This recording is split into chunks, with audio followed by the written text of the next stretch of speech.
Hi everyone, welcome to another video here on the channel. Thank you very much for joining me. My name is Warren Bennett. I think Trev's waiting patiently by his tennis ball there. And welcome to day 3 of the Advent Calendar series. And welcome to a cold but sunny middle range here at Chesterfield. So if you're not sure what this is, I'm basically going to do one video a day, basically the Advent Calendar up to the 24th of December. Today's video is all about how to shallow correctly. There are different ways to do this, but I'm going to show you what I think is the most comprehensive way to get this club basically on plane, kind of like yesterday's, but I'm going to show you how to shallow it as well as move our body correctly, because if you can do those things in unison, wow, you're going to get this club slingshotting down the line. Now generally in my videos there's going to be a variation between a slicer and a hooker of the ball. This one's going to be kind of a neutral way, how I would shallow the club, how we can get this club working as well as our body working. So get the back camera set up. It might be a little bit of danger range back there. Let's hope the sun stays out. I'm going to tell you all about it.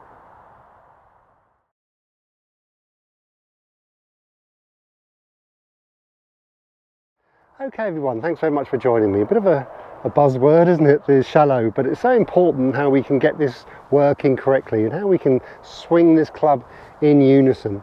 Now, like I said in the intro, I like to give the golfers who are slicers or hookers different variations. Well, trying to keep the videos a little bit shorter. There are some videos on the channel for this, but I'm just going to give you my variation of how to do this kind of correctly and a little bit more neutral. So the first thing to be aware of is to not really put too much side bend into it, because if you get a little bit too under, a little bit too behind and inside, then you're going to have to kind of make some corrections coming down. I like to be as neutral as possible and to give this club the best chance to create maximum compression with the least effort possible.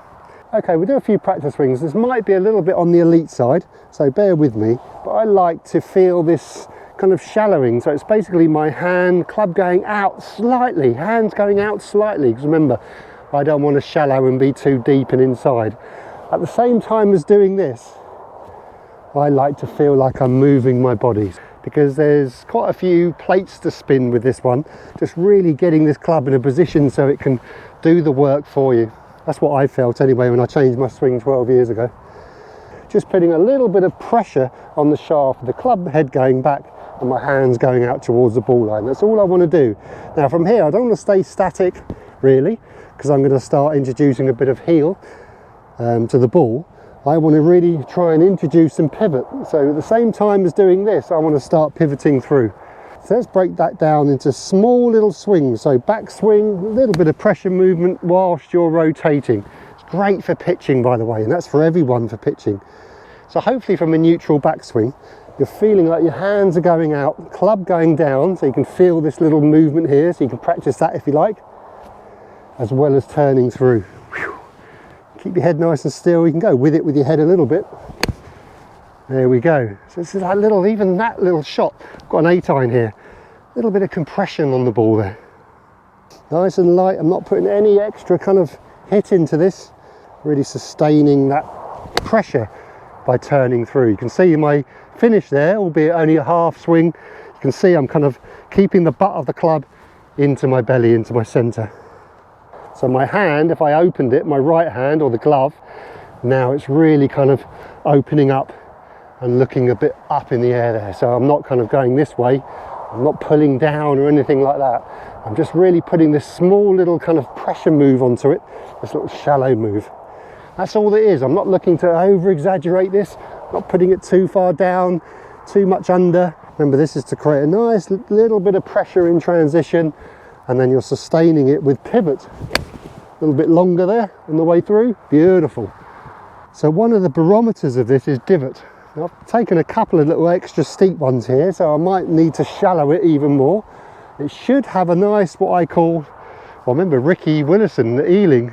So Ricky, if you're watching this, remember him always saying a dollar bill divot.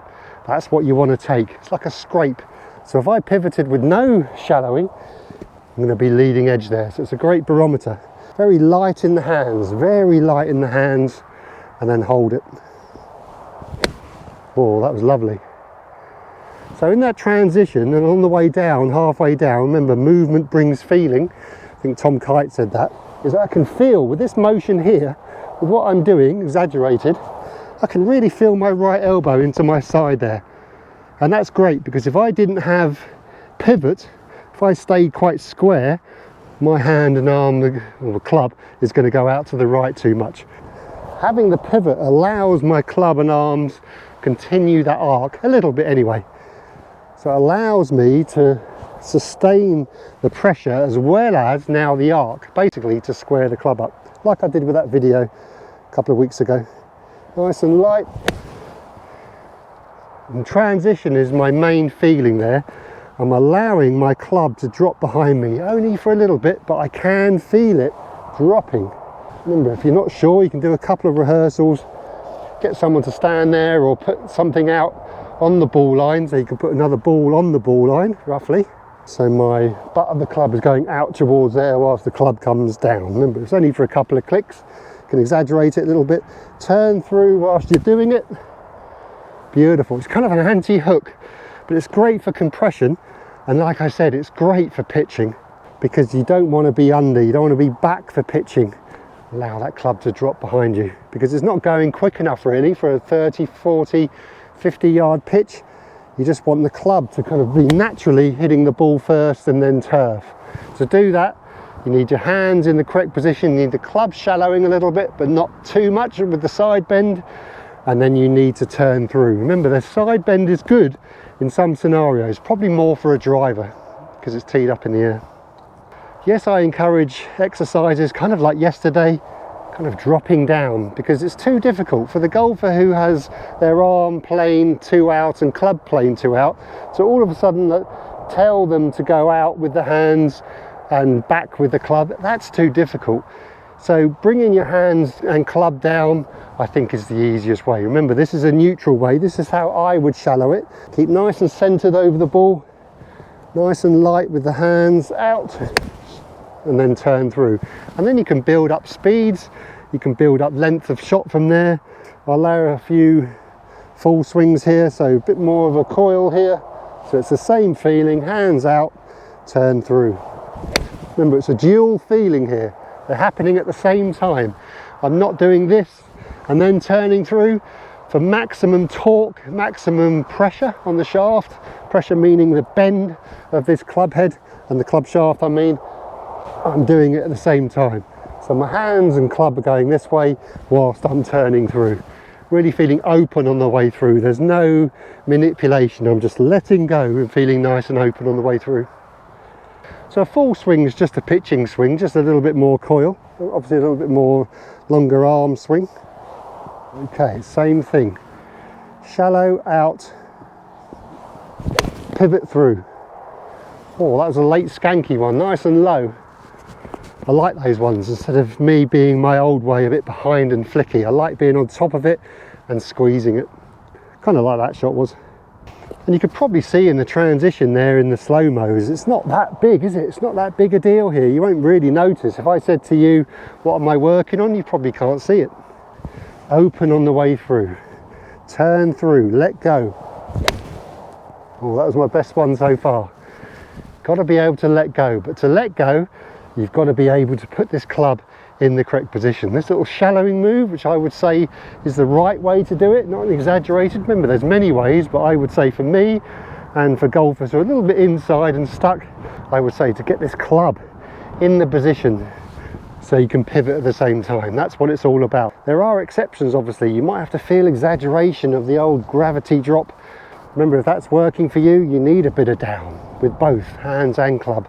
But if you need to get this club plane shallow, if you need to get this plane of this club shaft a little bit more looking like that, then this is the drill for you. If you can layer shallowness of this club with pivoting, then you'll have pressure, speed, and hopefully a little bit more consistency of spin as well.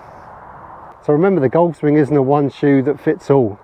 I would say this is the golfer who's a little bit stuck inside, a bit body stally, so they need to layer up this shallowing with the pivot.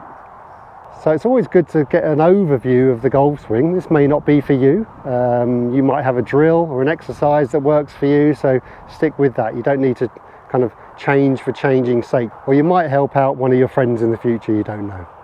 Okay everyone, so sun's getting a bit low now, you can probably tell with the long shadows. Hope you're enjoying the first few days of these 24 videos I'm doing, one a day, this Advent calendar series, and we'll see you tomorrow.